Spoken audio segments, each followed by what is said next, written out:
Welcome, everyone. You were listening to and perhaps watching The Exhausted, calling the Audible. I'm your host, Peeze. Mo has disappeared. He's getting breast reduction surgery. So happy for him that he has finally made the leap. No, Mo's back. He just tagged me in the post. You think he's gonna play co-ed? Mo? Khan?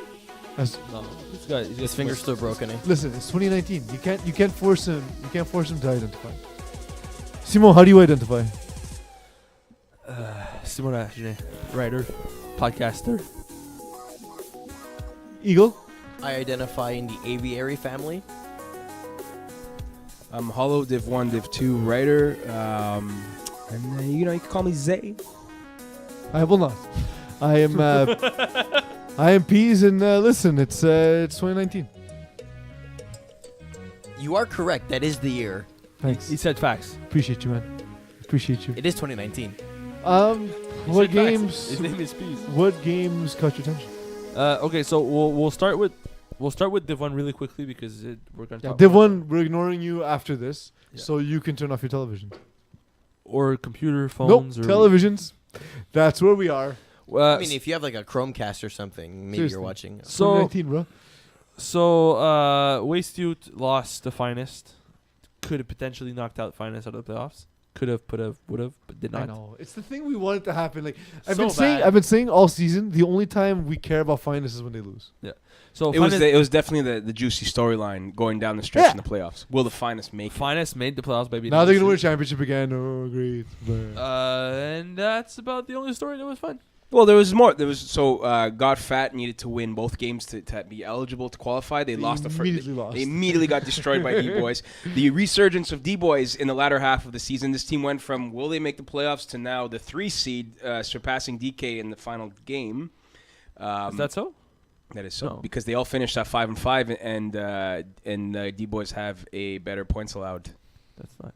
And Waste Youth going into the last game needed And to wait, win and no, allow less than 47 points. Oh And yeah, they you're did. right. Sorry. Waste Sorry about Youth were out of the playoffs just a few weeks ago. They won 2 of their final 3 games, but they lost the big game to the Finest, allowing the Finest to clinch. So it's been an interesting storyline heading into the playoffs in Division 1. Not the case in Division 2, where it was the most boring playoff run in the history of FPF, I think. I think it was decided after week 3 who was going to be in the playoffs. how was writing the last 3 articles?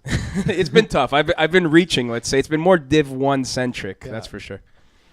We felt it here, honestly, on the podcast too. It's just like, because again, look, the stat sheets do a great job of telling you the stats, and you do a great job, Alex, of telling us what happens in the field. So we're legit looking for stories. Yeah, you have to invent them sometimes. Man, Div 2's been tough. Big story in Div 2 last week. Clockwork, Clockmakers moved up a spot and jumped over King's Landing, who moved down a spot. What's going to happen? They're still going to play each other in the playoffs. They're still going to play the same team in the second round. You know, so nothing exciting going on over there. So we'll talk about Div 2 as a whole.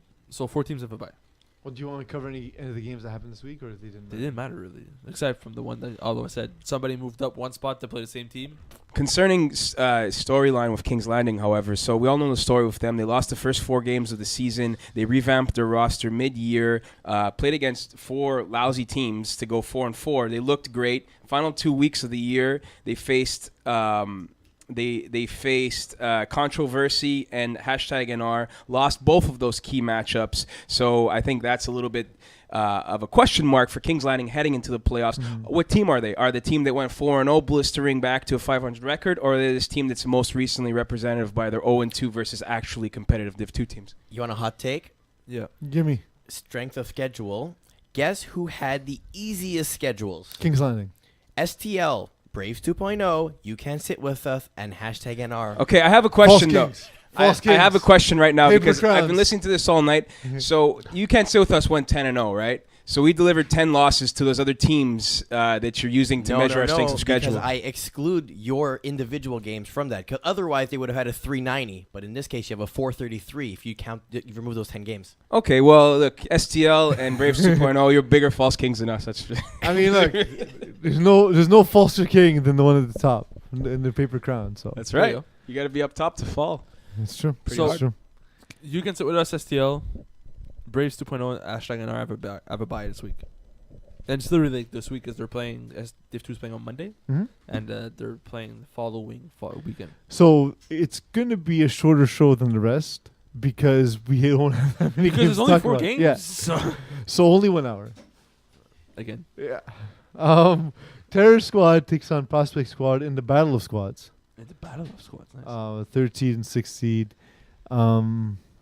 Preliminary thoughts. Happy to see Prospect Squad in the playoffs, by the way. Just as a general aside. Happy, but then the 2 teams that didn't make it in, they're also No, but still, look. I mean, look. since They can't be blamed for other teams being worse than since them. they added Maripareka, they've been a competitive team. Yeah, and it's. Look, we want them to be competitive, and Of course. is this their second season now or third? Second. Prospect Squad's their second season. Yeah. They started in Div B in the springtime.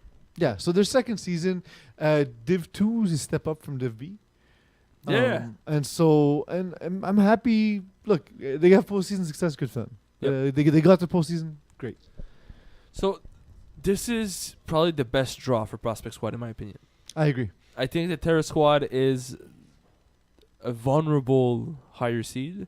Prospect Squad has the ability to be loud, fast, physical with the guys like Terror Squad, and size could turn into a huge advantage for Prospect Squad. I disagree heavily. I think that Terror Squad is a horrible matchup for Prospect Squad. I'll tell you why. You have Serge Pilon. Was there a better matchup? Was there a better matchup? Well, for Prospect Squad? between Terror Squad and Bad Boys, I do think that Bad Boys would have been a better matchup for Really? Prospect Squad. Okay. I do think so. I think that because I think that Prospect Squad's athleticism and speed is what they have going for them, if nothing else. And I think that matches up better against Bad Boys, who are a little bit bigger, a little bit more physical. Maybe speed can get the upper hand on them. Whereas Terror Squad is a very fast team and very talented. You look at Serge Pilon and Patrick Jerome, man. To go on with the other up and coming players on the roster from this season that have really molded. So I don't like this matchup for Prospect Squad. I think that they did some nice things down the stretch, especially with Mario coming in. He really helped solidify that team a bit. But look, I don't think at any point is this an actual team to compete in Division 2 this year. So I don't know if you guys You would mean as a disagree with contender? that. As a contender, as a serious playoff threat, I think they're a one and done type team. I mean, that would surprise no one, right? It doesn't mean that it wasn't a successful season for them. They did make strides. And See, I see what you mean with the speed and the matchups for a team like Terror Squad, right? Like, yes, Serge Pilon is a freak and could shut down basically anybody on the field. But I could also see Prospect Squad being able to score with ease against this Terror Squad defense. But how? Okay. Eagle, I can't hear you. Not on the mic. Because the reason why So to score, so here's the thing: to score with ease at the amount they're going to need to win this game, they're going to have to score every single time. Now, Mario Pareka is a great quarterback, but he's also turnover prone at this stage in his FPF career. 1 or 2 turnovers is going to be too much against Terror Squad because all Tam has to do is chuck it down to Serge. Serge can use his speed and his hip moves to dip around 40 yards downfield, or he can toss a 30-yard bomb to Jerome. Prospect Squad's defense is in heavy disarray. They lack the organization of a proper Division 2 team, and I just don't see them stopping Terror Squad at all in this encounter. I've realized 2 things. Yeah. One is, for the first time tonight, I've seen the background that we're in front of, and it's gray. And I wouldn't have worn a gray blazer had I known that. You look very slim then, with just a sliver of Right? beige down the middle. The other thing I've realized is, you look at Alex Roberge, 443 yards, 11 touchdowns. You look at Dinal Pierre, 368 yards, 9 touchdowns. 20 touchdowns between 2 guys. Do you think, given that basically the offense has been them, do you think there's enough for them to even challenge Terror Squad? I think that it requires Mario Pareka to use more than 2 guys. So he's going to have to really open up his playbook. I find that in the recent weeks, he's been running too much. that's my personal perspective. If he needs to start using more receivers than just Snell and Alex Roberge. He's got other guys that are very good. I don't think he's comfortable using them. The running is a symptom, right? We can say of his lack Snell's of not open, Alex not comfortability open. with this receiving core So at this moment. Comfortability, otherwise known as comfort. Yes, Summon summon the comfortability. Summon the comfortability. I like So it. I just think that it's... Listen, the show's not about learning. It's No, okay. it's It's not about words. I don't know if you saw those Mokan questions from earlier. As long as you're wearing the red color blazer, you're all good. You know. So if you can't... Like, you're going to have to take chances. It's playoffs. You can't just use two guys. He's going to have to force it to certain receivers and pray it works. Because I agree with you. Terror Squad is a difficult team to beat because of, like, Pat Jerome and Serge Pilon being on that team. And Tam's also a very good defender. Tam's a good quarterback for them. And, like, Jasmine Rio is a good defensive play caller. Like, He is. They know what they're doing. So he's going to have to be, one, a gunslinger and use more than two guys. Jazz Ryu, first of all, shout out to the flower defense special concept created by Jazz Ryu when he played for 2.5 Dans. So Jazz Ryu likes to get creative. He'll send different shoots from over the field. Yep. He'll send 1, 2, and with Pat Jerome and with Serge Pilon firing to the other end of the field. Now, Mario Pareca is going to have to avoid all of these pitfalls on the field. Yep. And I think just one turnover... my honest opinion is just one turnover from prospect squad is going to be too much in this matchup. What's a flower defense? A flower defense is a beautifully conceived defensive concept by the mastermind of Jazz Ryu. It's so effective that when it's being employed against you, you don't even realize it's happening until it's too late. It's probably been worked over on you a couple of times in your matchups with him. Most likely. You wouldn't even have known that it would have happened. So it's like Inception. It's like Inception on steroids. You don't have to start the clock. Inception on steroids. Yeah. So it'll make less sense. Yeah, exactly. Makes less sense to everyone, but it's Picks. It no longer makes sense, and it's Jack. Terror Squad, Prospect Squad, your pick. Alex, don't tell us because it's in your article. Read it. Your article's coming out when? Sometime this weekend. Awesome. You go first. Look for it. Firm deadlines. I'm going to pick Terror Squad. I got Terror Squad. I'll jump in. Nice. Yeah, I'm going to go Terror Squad in a very close game. So, given that we expect Terror Squad to win this game, Why? they, by definition, will play #NR. Yep. Do you think they stand a chance at the next level? Against Dagenais? Yeah. I think so. We're going to talk about it next week. I think so as well. I think that. So tune in next week. Yeah. That's what they call in the business a teaser. Yeah. Well, look, #NR. It's not as potent as a #NR as who won Division 2 last year. They did go 9-1. It is a little bit more of a saturated Division 2. And now Serge is on the other team. Now Serge is on the other team, so I think that this is going to be an excellent encounter. Pretty much a coin flip. #NR versus Terror Squad. Are you just saying False Kings? False Kings. False Kings. Bad Boys take on Alcoholics. Your initial thoughts, Simon? Bad Boys by 20 points. I wasn't asking for your picks. I was asking You for your said my thoughts. initial thoughts. It's going to be a blowout. Bad Boys are going to win by a lot. So I need you to change that pick for when you you pick the game. I think that Bad Boys have been playing much better as of late. Their offense is finally going. Pat Chenard has been looking really good since I called him out. It's because of you Oh yeah. that he's improved. I said he was the worst quarterback in the division. Left on vacation, came back, has been really It's good. because of you and because of Nick Arsenault-Hum returning to his receiving core. Nope, 100% me. Honestly, Bad Boys have been playing up to the level that we expect. When you look at that roster, like, okay, this is a good team. And they've been playing much better ever since. They have the right athletes on defense to really make like a dent against teams and shut down guys. They're a very physical team, and I think Alcoholics just doesn't have the firepower to keep up. Poor Alcoholics, man. They you can tell Paul Lapierre is actually played. You know, Paul Lapierre statistically has been the worst quarterback in Division 2 this year. It's not an opinion. It's a fact. Stats wise, But there has been stretches of game this year where he's played lights out, like the Paul Lapierre of old. Yeah. He just doesn't have the horses in the race to support him. Not by a landslide either. The guys on his team, unfortunately, would be more suited to a Division 4 caliber conference. At the end of the day, he loses every matchup across the board. Right? Yeah. Like if he's playing a team like Bad Boys, defense is gonna win one-on-ones. They could play man the whole game, and he's gonna struggle. The thing is, like, these are all guys, who we've recognized from FPF in yesteryear, right? Like, so Mike Smith, Sean Kennedy, Don Shepard, like, these are guys that not even necessarily that they're less dominant, but the level of athleticism has just risen in FPF, right? They're also older. But it's two-part. It's so, like, if FPF would have been just like an old boys club and it's the same guys who come back, that sort of keeps the league at the same level. But like a team like Braves comes in, for example, Braves 2.0 come in, and they just completely take, like, oh my God, there's this whole new wave of players, or #NR coming up from Division 5, granted not all the same guys, but those 2 or 3 pieces that are coming up from all these newer teams, and they come from outside the league. It's helping the league get better, and Paul Lapierre just doesn't have access to those guys. I had a chance to speak to Paul briefly about it, and he said in similar thoughts. He would have loved to have been able to play Division 3 or Division 4. However, obviously he can't throw in those divisions.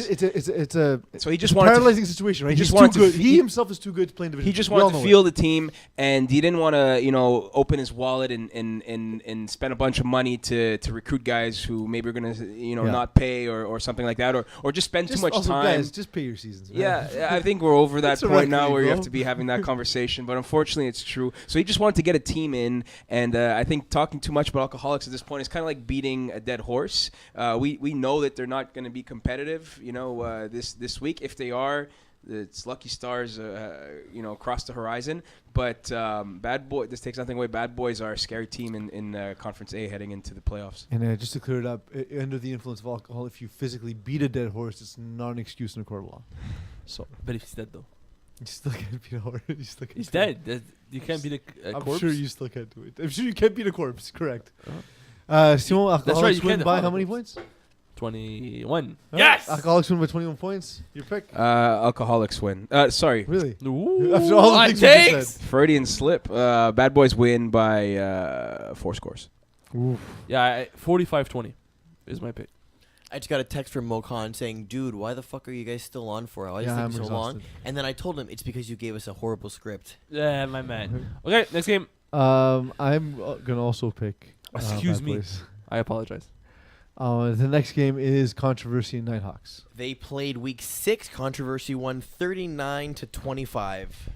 That was a closer game than the score indicates. They were score for score until deep in the second half. Hainsley Adams had Dan Lazara dead to rights at about 4 different instances in this game. Could have made huge momentum-changing sacks. Always missed a sack in this matchup, and it allowed Dan to squeak out and make these huge conversions. So just as a little bit of information, that game was definitely a lot more close than the score seems.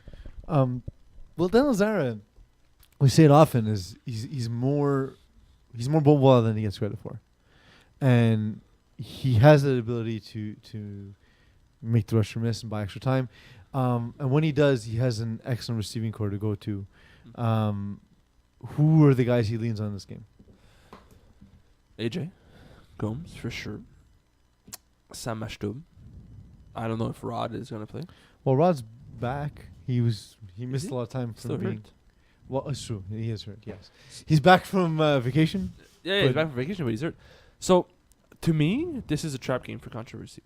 This should be an easy W for Controversy, but there's things in this game that, if Nighthawks play the same way they've been playing for the past 3 weeks, where their offense puts up 40-something points, and Written Injury, for some reason, converts every fucking 4th down he gets. Mm-hmm. And their offense just scores, right? So Nighthawks is built around the fact that Written Injury is going to score points, and their defense doesn't really matter. If that's the case, and Controversy cannot stop Written Injury, and it comes down to Dagenais keeping up with Written Injury, there's a solid chance that he makes one mistake and they lose the game by 5. The thing is, I'm looking at the interplay between Robbie Robinson specifically and AJ Gomes. I want to see if Robbie's going to try to get in AJ Gomes' psyche in this game and see how that impacts the play of AJ. He's going to be monumental for Controversy with no, let's say, assuming there's no Rod Mashtub, he's not back from injury. Monsters are eliminated from the playoffs. Doesn't have to hurry back. So you're looking at a two-man attack in AJ Gomes and Sab Mashtub for Controversy.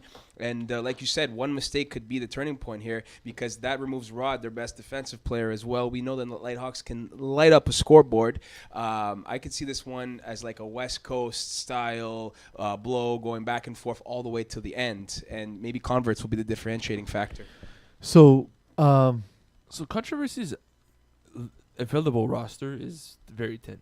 It's very thin. Like you got AJ Gomes, yes, Dan Lazare, Jadaridi, Thierry Dreville, Seb Deschamps, Raffaele Morelli, Ron Mashtub, who's potentially hurt,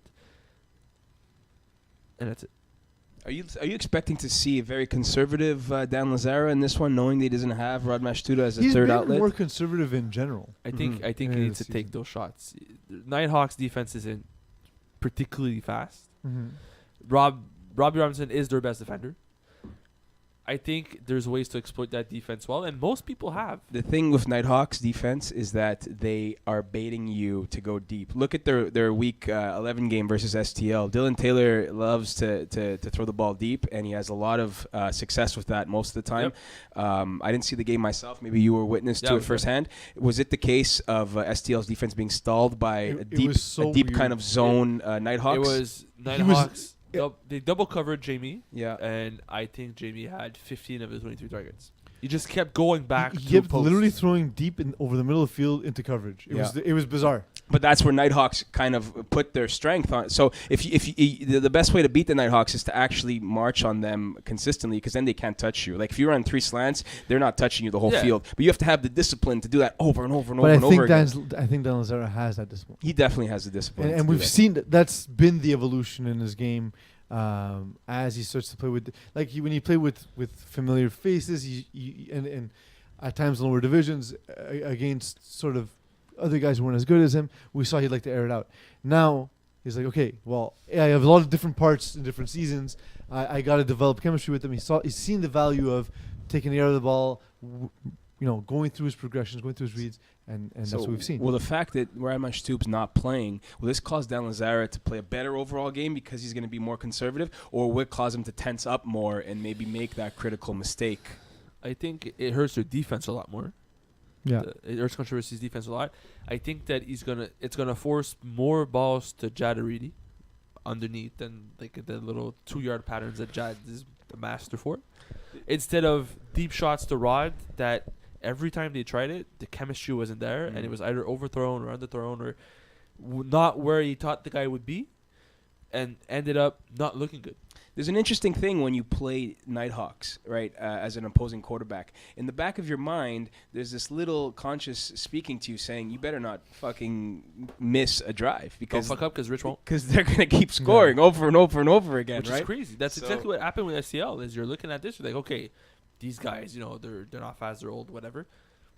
But they scored 5 for 5. Yeah. I mean, They made one mistake, game was over. they're a bad team. Let's put the cards. They're a bad team, They're not a but team. they get in your head somehow. So I think that's when it's gonna happen. That's why it's a trap game. Is it looks like it needs to win, but it might just not be. picks. Give me Nighthawks. Controversy squeak by. I agree with Holowach. It'll be a close game, but I think Controversy win. High scoring, close game. They summon the victory. Today, please. Nighthawks. All right. Last game. Jesus Christ. It's the first time that Jesus the Christ. podcast goes to tomorrow. It's Friday, for fuck's sake. Happy Friday. The Friday. Clockmakers take on King's Landing. They last played week 1. Clockmakers won 27-20. So, you hate Sean Abram. Hey, what? You hate Sean Abram. Sean Abram, yes. I love how this game is essentially 2 quarterbacks that are mistake prone play each other. This is not going to be a clean, 5 touchdowns, no picks, 5 touchdowns, no picks. Sean Abram's going to make a mistake, but so will Ryan Kastner. It's interesting, man, because if you look at the progression the last few weeks of both these teams, you have Kings Landing, who went hot 4-0 and then crashed versus the two important teams they needed to show us something against. Yep. And then you have Clockmakers, who were stinking up the turf and then suddenly won 2 games down the stretch, but against really poor opponents. So they both, we can't really judge much from them from their past couple of games. We can't judge much from week 1 encounter because they were both in different environments back then. We don't really know what to expect in this game, I think. I think that just as you mentioned that it might be a gritty kind of slug-it-out affair, it could equally end up being a high-scoring shootout where both quarterbacks play like this pristine game where they rekindle their fire from years past, and we have like a showcase-type offensive performance. Because you don't want to say something. Exactly. I actually believe that if that's the case, Sean Abrams going to have a good game, but Ryan Kastner won't. I don't see Ryan Kastner going 7 touchdowns, no picks. So what about the psychological edge in this game between the two quarterbacks? Sean Abram, we know, is a cerebral quarterback. He can break down a defense like few others, but at the same time, he can allow a defense to get into his head like few others. And this is the kind of defense that can do that, right? This is a big-bodied, physical, fast. Well, that's fast, but big-bodied, physical, experienced defense. Fast ones. They were They're fast. still fast if they have all the guys. Like if you have Kyle Lebowski, Antonio Lani, Marco Masiotro, Matt Kirouac, Adley Dufour, they're not slow. Teddy Fournette. Teddy doesn't play much defense anymore. Just saying. The most but like he's there. Like, but across the board, that's not slow. like if a guy is missing and you have to rely on Teddy Fournette, it's not the worst thing. Or also in playoffs, why would you not want to play Teddy Fournette? Yeah. Well, Teddy's not the player he used to be, but But Teddy Island. but still, like that's not a bad team.